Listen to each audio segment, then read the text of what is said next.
नमस्कार दोस्तों, trick with IIT में आपका स्वागत है। आज हम रीजनिंग का प्रैक्टिस सेट 1 करने वाले हैं। इसमें रीजनिंग के 20 इंपॉर्टेंट क्वेश्चन रहने वाले हैं। यदि आप एसएससी एग्जाम, रेलवे या स्टेट एग्जाम किसी भी एग्जाम की तैयारी कर रहे हो तो ये प्रैक्टिस सेट आपके लिए बहुत इंपॉर्टेंट रहने वाला है, क्योंकि इस प्रैक्टिस सेट में जो भी प्रश्न दिए गए हैं उसी टाइप के प्रश्न आपके एग्जाम में पूछे जाएंगे। तो चलिए स्टार्ट करते हैं क्वेश्चन नंबर 1 के बारे में। तो जैसे कि आपको यहाँ पर क्वेश्चन नंबर 1 दिया हुआ है, इसमें पूछा गया है, ये एनालॉजी का क्वेश्चन है। तो इसको कैसे करेंगे? तो यहाँ पर इसको कुछ करने का तरीका रहता है, यहाँ पर 6 और 3 इन दोनों को ऐड करेंगे और अंदर वाला नंबर से मल्टीप्लाई कर देंगे। तो कितना हो जाएगा? 6 और 3 9 मल्टीप्लाई 5 करेंगे तो हमारे पास क्या आ जाएगा? 45। इसी तरह से इसका रिलेशन फाइंड करेंगे। 1 और 3 इनको ऐड करेंगे और अंदर वाले नंबर से मल्टीप्लाई कर देंगे। तो कितना हो जाएगा? 1 और 2 3 3 मल्टीप्लाई 5। तो कितना आंसर आ जाएगा हमारे पास? 15। तो इसका ऑप्शन नंबर डी यहाँ पर करेक्ट आंसर हो जाएगा। इसी तरह से क्वेश्चन नंबर 2 करेंगे। तो ये सीरीज का क्वेश्चन दिया हुआ है, इसमें आपको जैसे कि दिया हुआ है, इसमें आपको फाइंड करना है कि क्वेश्चन मार्क के स्थान पर क्या आएगा। तो जैसे कि आप यहाँ पर देखोगे, 3 मल्टीप्लाई 3 करेंगे तो 9 आ जाएगा, 9 प्लस 1 करेंगे तो 10 आ जाएगा। इसी तरह से 10 इंटू 3 करेंगे तो हमारे पास 30 आ जाएगा। इसी तरह से प्लस 1 करेंगे तो 31 आ जाएगा। इसी तरह से सीरीज फॉलो हो रही है। तो नेक्स्ट क्या हो जाएगा? मल्टीप्लाई 3। इसके नेक्स्ट क्या हो जाएगा? प्लस 1। तो 93 प्लस 1 करेंगे तो क्या आ जाएगा? 94 हमारा आंसर आ जाएगा। इसके बाद नेक्स्ट क्वेश्चन देखेंगे। क्वेश्चन नंबर 3 में आपको पूछा गया है, सही वेन आरेख का चयन कीजिए। तो यहाँ पर आपको सब दिया हुआ है, कलम, किताब और रबड़, इन तीनों के बीच क्या रिलेशन होता है ये हमें बताना है। तो हम यहाँ पर जानेंगे। तो जैसे कि हम सबसे पहले हम कलम और किताब के बीच में देख लेते हैं। तो कलम का किताब से कोई संबंध होता है तो आप बोलोगे कलम को किताब पर लिख सकते हैं, बट इन दोनों के बीच में ऐसा कोई रिलेशन नहीं होता है। तो इन दोनों का कैसा डायग्राम बन जाएगा?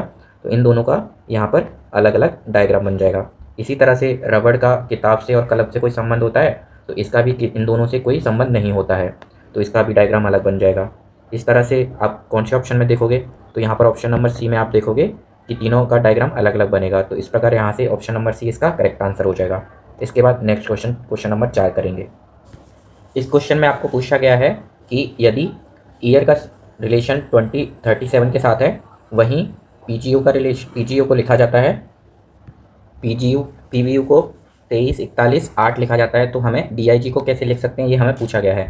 तो जैसे कि आप यहाँ पर देखोगे कि ई का यहाँ पर 20 के साथ यहाँ पर ये ज़्यादा लंबा हो रहा है, तो हम रिवर्स चेक करेंगे। तो इसमें हम चेक करेंगे आर का नंबर कितना होता है।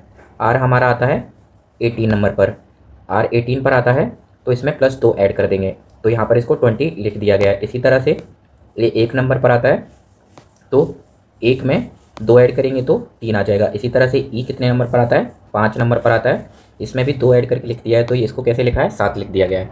इसी तरह से हम यहाँ पर पी को देखेंगे, तो यहाँ पर यू का नंबर कितना होता है? 21, तो इसमें प्लस 2 ऐड करके लिख दिया गया है। इसी तरह से बी में 2 ऐड करके लिख दिया गया है, बी का नंबर होता है 2, 2 ऐड करके 4 लिख दिया है। इसी तरह से पी का नंबर होता है 6, इसमें भी 2 ऐड करके लिख दिया गया है 8। तो इसी तरह से हमें इसमें पूछा गया है डी आई जी का पूछा गया है कि इसको हम कैसे लिख सकते हैं। तो इसमें आप देखोगे कि डी का नंबर कितना होता है, यहाँ पर जी का नंबर कितना होता है? जी होता है 7 नंबर पर, तो इसमें प्लस 2 ऐड करेंगे तो कितना आ जाएगा?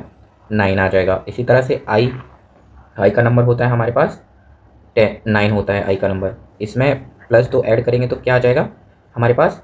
11 आ जाएगा। इसी तरह से डी का नंबर कितना होता है हमारे पास? 4 होता है, इसमें प्लस 2 ऐड करेंगे तो कितना आ जाएगा? नेक्स्ट नंबर 6 आ जाएगा। तो 91 16 यहाँ पर इसका आंसर आ जाएगा। तो ऑप्शन नंबर बी यहाँ पर इसका राइट आंसर हो जाएगा। ये एसएससी सीजीएल 2023 में पूछा गया क्वेश्चन है।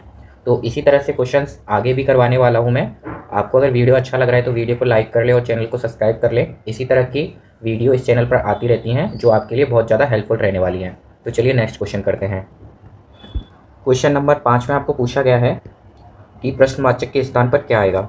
तो जैसे कि आप यहाँ पर देख पा रहे हो, इसके बारे में हमें पूछा गया है। तो यहाँ पर हमें 3 दिया गया है, तो हम देखते हैं कि इन दोनों नंबर से हम 3 कैसे लेके आए।